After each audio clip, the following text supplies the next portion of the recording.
Welcome to Liège-Bastogne-Liège, La Doyenne, the oldest classic in cycling. This 111th edition sees the two men who've won the last 4 editions go head-to-head. It's Remco Evenepoel versus Tadej Pogačar, and the Slovenian surely starts as the favourite after his demonstration at Flèche-Wallonne on Wednesday.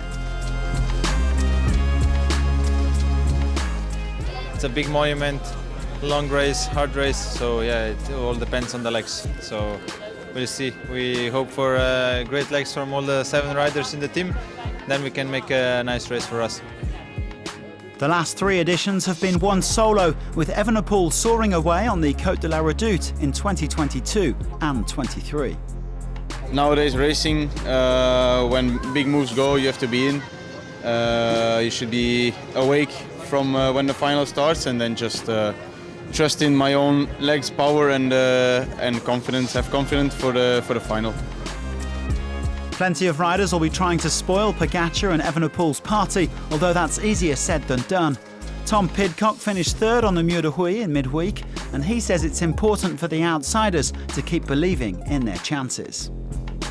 Everyone's outlook on races has changed a little bit, you know, like you can be dealing with the next Eddie Merckx or whatever, so sometimes, you know, you can be happy with second, but no, we that's not my mentality, you know. Of course, try to win. It's not all over before we start.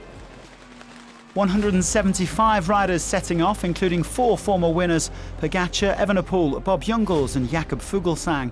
It's 252 kilometres with 4,400 metres of elevation gain, one of the most punishing races on the calendar. The Col de Haussire returns for the first time in 30 years, but the majority of the climbs come on the run into Liège, with the Côte de Mont-le-Soir kicking off what is always a spectacular finale. All eyes will be on Pogačar and Evenepoel when they hit the Côte de la Redoute, although the action could kick off well before that. The top contenders will have to be switched on at all times. The racing underway then in pleasant spring sunshine, a welcome change after the rain of Flèche-Wallonne.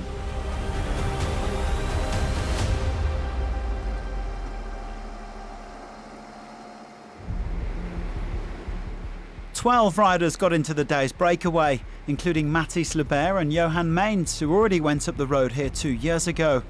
Wildcard team Wagner Bazin had 3 men up front, including Cyril Dessal, who crashed in the breakaway at Flèche-Wallonne in midweek. Total Energies had 2 riders up there, with Ryan Boulahuat and Valentin Retailleau, and the biggest name among the dozen was no doubt Jack Haig of Bahrain Victorious, a former podium finisher at the Vuelta a España. A strong group anyway, and they led by over 5 minutes as the Peloton reached Bastogne and began to ride north back towards Liège. UAE Team Emirates XRG and Soudal Quick-Step setting the tempo for Pogačar and Evenepoel, with Bahrain Victorious also up there on behalf of Santiago Buitrago.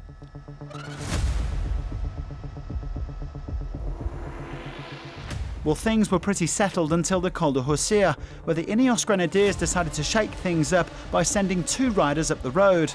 First was Bob Jungels, the 2018 winner, and then Tobias Foss, who did the same thing on Wednesday at Flèche-Wallonne. They quickly pulled a minute clear of the peloton, but a lot of teams weren't happy with this situation and began to up the pace. The gap between the breakaway and the main bunch was down to under 3 minutes as they entered the final 100 kilometres, with the Ineos duo at 1:45. The climbs were set to come thick and fast once they hit Mont-le-Soir, and the favourites would soon be taking centre stage. Foss and Jungels were eventually reeled back in just after the Côte de Wayne, with the peloton only a minute behind the breakaway now. Next up was the short but steep Côte de Stocker, climb number 5 of 11, with Total Energies driving the breakaway. Well, Foss dropping back as UAE continued to drive the bunch for Pogačar, who was just biding his time. Haig then went solo at the front, with 4 men chasing him down: Sepulveda, Lowland, Boulahuat and Lebert. But the writing was on the wall for these escapees, because slowly but surely the dragsters back in the peloton were closing in. The last of the breakaway riders were caught on the Col du Rosier, climb number 7, and while various other teams had a stint on the front of the peloton, UAE Team Emirates XRG were back in control before the race's key moment, the decisive climb of the Col de la Redoute.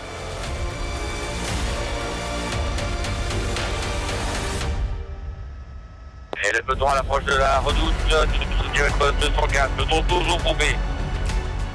UAE massing at the front with Evenepoel a long way back when Pogačar made his move. Here goes the attack. The world champion just starts to ride away and no one follows. Pogačar simply in a league of his own as he powered away from the rest with Evenepoel out of position and no doubt some way off his best after that long injury layoff. Four men were giving chase: Ben Healy, Tom Pidcock, Giulio Ciccone and Julian Alaphilippe. While further back, Evenepoel was looking for allies as he tried to close the gap. Pogačar embarking on the final climb of the Rochefoucauld with a handsome lead of 1 minute and 20 seconds. Everybody else was battling for second place. Big attack of the King of the Mountains of the Tour de France. Ciccone makes his move now to try and go across. But this was one climb too many for Evenepoel, beaten for the first time at Liège-Bastogne-Liège. But then how do you solve a problem like Pogačar? The Slovenian closing on his 7th win in 14 race days this year. Ciccone and Healy would fight for second and third, with a big group further behind set to contest the minor placings. It was another monument masterpiece from the world champion.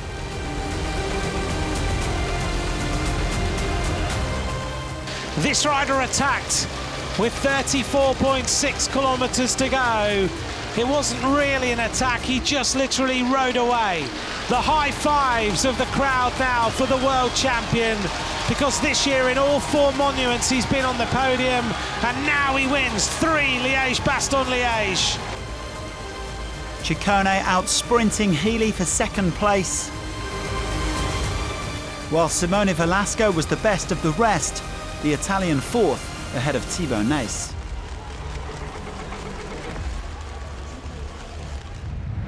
Well, once again, Tadej Pogačar reigned supreme, rounding out his Spring Classic season with another monument victory, his second this year and the 9th in total.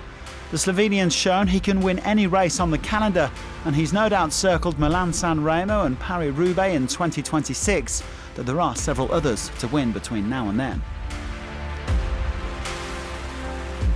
It's great to finish the season like this. I mean, the first part of the season like this, and yeah, just happy that everything went. The whole season so far went perfect, and I'm just so happy. A solo winner at Liège-Bastogne-Liège for the 4th year running, with Pogačar over a minute clear of Ciccone and Healy. Pidcock made the top 10, just ahead of Neilson Paulus, with Evenepoel finally 59th, over 3 minutes down. Only 2 men in history have now won more monuments than Pogačar as he continues to rack up the records. But now he will turn his attention to defending his crown at the Tour de France. Join us again next time, and thanks for watching.